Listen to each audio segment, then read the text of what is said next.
Hello बच्चों, मैं विराम। फिजिक्स की क्लास 11 में जो चैप्टर स्टार फ्रिक्शन, जिस पर हम क्रमवार 4 लेक्चर आपको दे चुके हैं। आपने अच्छी तरह से उसको नोट्स बनाया है, अच्छी तरह से सीखा है और आपकी प्रतिक्रिया बहुत ही पॉजिटिव है। कमेंट बड़े अच्छे अच्छे हैं, इससे हमें एनर्जी मिल रही है। और आपके लिए आज एक लेक्चर नंबर 5 बहुत ही सरल भाषा में लेकर आए हैं। इस लेक्चर के अंतर्गत हम आनत तल पर घर्षण तथा रिपोज कोण इत्यादि पर सरल से सरल भाषा में हम आपको सिखाऊंगा, ताकि इस पर आधारित कंपटीशन के न्यूमेरिकल और बोर्ड के न्यूमेरिकल दोनों आसानी से आप कर लें। आइए स्टार्ट करते हैं। जैसा कि टॉपिक या हेडिंग आप लिखे होंगे, आनत तल पर घर्षण, इंग्लिश में प्यारे बच्चों फ्रिक्शन ऑन इंक्लाइंड प्लेन। अच्छी बात है। पहले तो सभी बच्चे जो फिजिक्स मेरे चैनल से अभी भी जुड़े हैं एकाएक, उनको बता दें, आनत तल वह समतल जो क्षैतिज से न्यून कोण पर हो, आनत तल कहलाता है। देखिएगा, ये आपका हॉरिजॉन्टल है और यह थीटा कोण पर एक तल है। ये इस तल को थीटा कोण पर, इसे आनत तल कहेंगे, समतल है। ठीक बात है। इस तल पर प्यारे बच्चों यम द्रव्यमान का एक पिंड रखा गया है। ठीक, जैसे ही बेटा यम द्रव्यमान के एक पिंड रखेंगे इस तल पर, तो इस तल की जो संपूर्ण प्रतिक्रिया होगी कैपिटल आर, तल के लंबवत होगी, राइट। तथा पिंड का जो संपूर्ण भार mg होगा, पिंड के सेंटर ऑफ ग्रेविटी पे काम करेगा, यू आर राइट। वह ऊर्ध्वाधर नीचे की ओर होगी। प्यारे बच्चों, ये जो आपका वेट है, और इसीलिए भी आपने जान चुके ये कोण थीटा होगा, तो ये भी कोण थीटा होता है, सिखा चुके हैं लेक्चर नंबर 2 में। कर सकते हो, कोई पूछे कैसे, तो ऐसे कर देना, इसको ऐसे कर देना। ये 90 डिग्री है तो ये 90 माइनस थीटा, चूंकि ये थीटा, देखो ये 90 डिग्री है तो ये देखो ये कोण जो होगा ये 90 माइनस थीटा होगा। चूंकि पूरा कोण 90 डिग्री है तो निश्चित रूप से वो थीटा होगा। लेकिन ये आपको हम सिखा चुके हैं। प्यारे बच्चों, जो पिंड का भार है इसे 2 घटकों में बांटेंगे। एक थीटा के साथ कास होगा जो तल के लंबवत होगा, और इसके तल के समांतर घटक जो होगा भार mg का, mg sin थीटा होगा, राइट। तल के लंबवत जो घटक होगा वह अवलंब प्रतिक्रिया r को संतुलित करता है, अर्थात r बराबर होगा mg। तल के समांतर जो घटक है mg sin थीटा। प्यारे बच्चों, इस घटक के कारण पिंड नीचे की ओर गति करने का प्रयास करता है, और इसकी गति का जो विरोध करता है उसी को घर्षण बल कहते हैं। हो गया बेटा। चूंकि पिंड का स्थिर है विरामावस्था में, तब इस घर्षण बल को स्थैतिक घर्षण बल कहेंगे। स्थिर है, गति नहीं कर रहा है, इसलिए नेट बल 0 होगा, क्योंकि विरामावस्था गति करता है तो नेट बल m के बराबर होता है।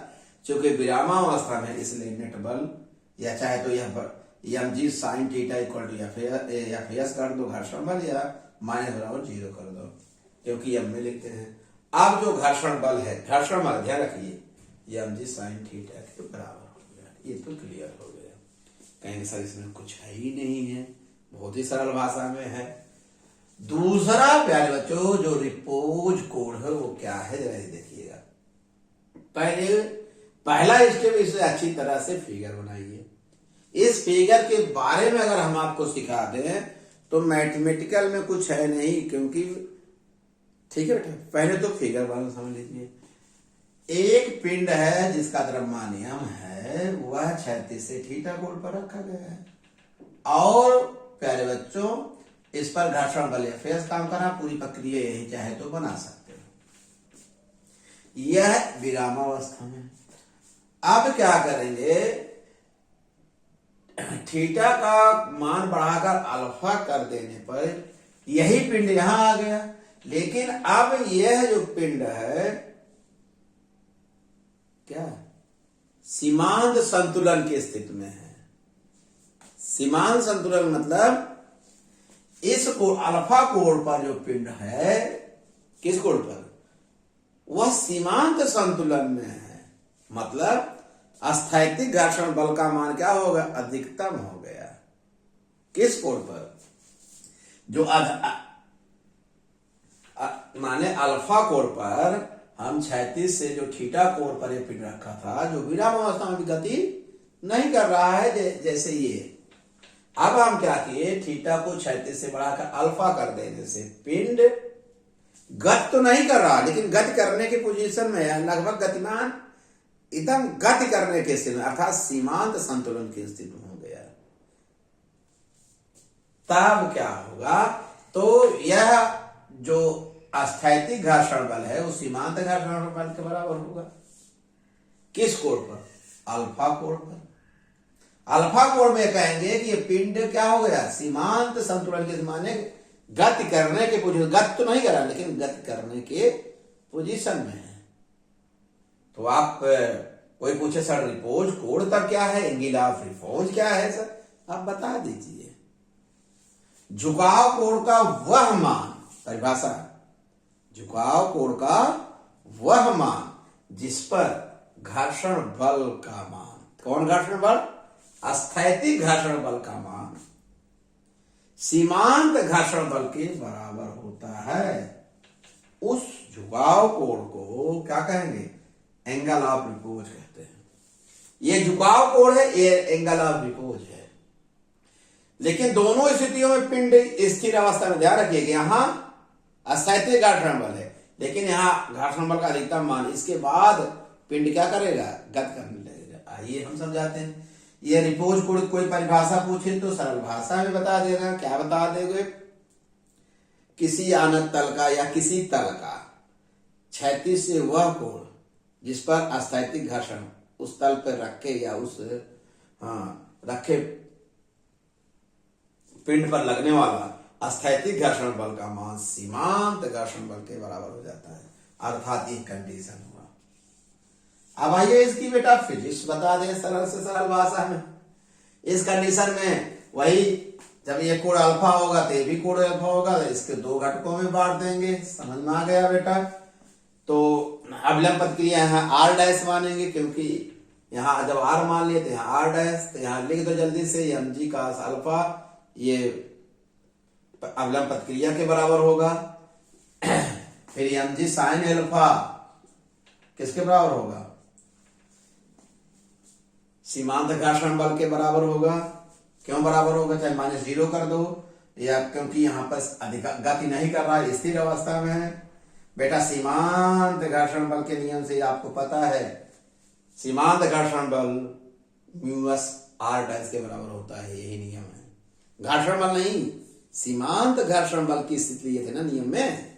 आगे प्यारे बच्चों, अब हम क्या करते हैं, एफ एस का मान यहां से, एफ एस मैक्स सीमांत घर्षण, मैक्स मतलब घर्षण बल का अधिकतम मान। अब इसका मान और एक मान आर डैश का मान रख दीजिए। हम जल्दी से यहां मान रख दिए, तो यहां से tan अल्फा आ गया। आपने देखा स्थैतिक घर्षण गुणांक म्यूएस क्या है, स्थैतिक घर्षण गुणांक रिपोज कोण की टेंजेंट के बराबर है। किसका, स्थैतिक घर्षण बल का मान रिपोज, एंगल ऑफ रिपोज कोण के किसके बराबर है, टेंजेंट के बराबर है। और आप एक ही और जानते हो, जो स्थैतिक घर्षण गुणांक होता है वह घर्षण कोण के बराबर होता है।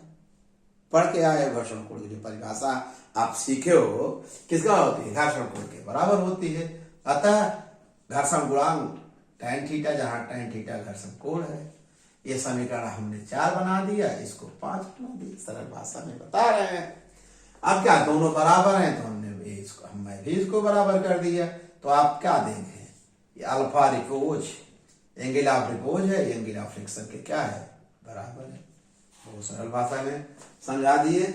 इन दोनों में कोई सड़के कंफ्यूज हो रहे हैं सर, इन दोनों फिगरों में क्या अंतर है, यहाँ पर पिंड में केवल अस्थैतिक घर्षण बल है, गति नहीं कर रहा है। यहाँ ये भी सीमांत घर्षण बल की अवस्था में अब गति करने के क्या आ गया, पोजीशन में आ गया। ओके प्यारे बच्चों, अच्छी बात है, बहुत ही सरल भाषा में सिखाएं। अब हम कुछ केस बताते हैं जहां से आपकी दिमाग ऑन होगा।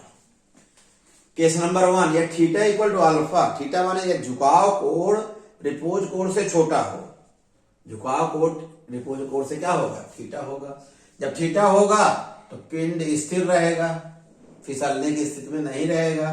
तब जो घर्षण बल होगा वो F S mg sine theta के बराबर होगा, यहां निकाल दिए। और सीमांत संतुलन में एफ एस मैक्स जो होगा mu S mg cos theta, mu S mg cos theta कैसे आएगा। एक लड़का कोई पूछता है कैसे आ गया, आप डायरेक्ट लिख दिए, अरे भाई एफ एस मैक्स बराबर म्यू एस आर लिखोगे, आर क्या लिखता है, आर बराबर cos mg cos थीटा। ठीक है बेटा, समझ गए ना। आइए केस नंबर आपको 2 समझाते हैं बहुत ही सरल भाषा में। इस पर एक दो न्यूमेरिकल आपको मिलेंगे। Theta equal to alpha, theta greater than alpha माने यह झुकाव कोण का मान अल्फा माने रिपोज कोण से बड़ा होगा। ये बड़ा हो गया, अगर जरा से बड़ा होगा तो क्या करें, नीचे की तरफ फिसलने लगेगा। अब ये जो सीमांत घर्षण बल है वो गतिक घर्षण बल के बराबर हो जाएगा। अरे अभी जो ये सीमांत घर्षण मतलब अस्थायी माने सीमांत घर्षण बल एफ एस मैक्स था, अब किसके बराबर हो जाएगा, एफ के क्या हो जाएगा बराबर, क्योंकि अब गति करने लगेगा, अब गतिक घर्षण गुणांक आ जाएगा। ओके प्यारे बच्चों, इस दशा में पहला क्या होगा, R dash by mg cos theta जो हमारे भाग का घटक mg cos अल्फा है, तो आर डैश को मेंटेन करके कैसा, बिल्कुल समझ में आ गया। अब पिंड नीचे की तरफ गति करने लगेगा तो नेट बल कितना होगा पिंड पर, ये नीचे की तरफ mg sin alpha minus F S max माने सीमांत घर्षण बल इक्वल टू एम ए। पहले क्या होता था, 0, क्योंकि स्थिर रहता था। अब नीचे की तरफ गति करेगा तो पिंड में त्वरण उत्पन्न हो जाएगा। पिंड में क्या हो जाएगा, एक नेट बल होगा। भाई ये नेट बल किसका, द्रव्यमान त्वरण के बराबर होगा, जहां अल्फा क्या है, ए क्या है, ए क्या है, पिंड में उत्पन्न त्वरण है। अब इस त्वरण से पिंड नीचे गति करने, ए त्वरण से नीचे गति करने लगा। प्यारे बच्चों, आप जानते हो सीमांत घर्षण से एफ एस मैक्स बराबर म्यू के आर डैश होगा। अरे घर्षण का यही नियम है। अब आर डैश का मान ये रख दीजिए, ये रख दिए, यम हर जगह हम काट डाले तो ए बराबर होगा जी साइन थीटा माइनस म्यू के जी cos थीटा, और जी कॉमन कर ले, ये फार्मूला आ गया। इस पर बेटा न्यूमेरिकल है, बहुत अच्छी तरह से देखें। आनत तल, ये जो लेक्चर नंबर 5 था बहुत इंपॉर्टेंट है, जो आनत तल पर है इंपॉर्टेंट है, इसको बहुत ही अच्छी तरह से करना पड़ेगा आपको, समझ गए प्यारे बच्चों। इस पर न्यूमेरिकल भी आपको मिलेगा। न्यूमेरिकल में क्या करेगा, पहले सीख लीजिए। हो सकता है यह 30 अंश दे दे, इसको 45 कर देगा और कर देगा, इस कोड पर ये फिसलने लगेगा।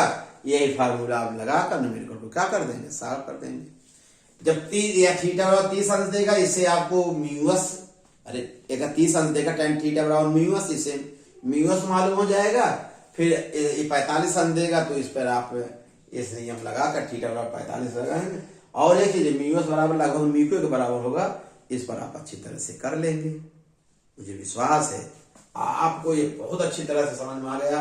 आनत तल क्या है, रिपोज कोण क्या है, दोनों समझ। आनत तल माने क्षैतिज से झुका तल, और रिपोज कोण माने, रिपोज कोण क्या होगा ये भी समझ लीजिए।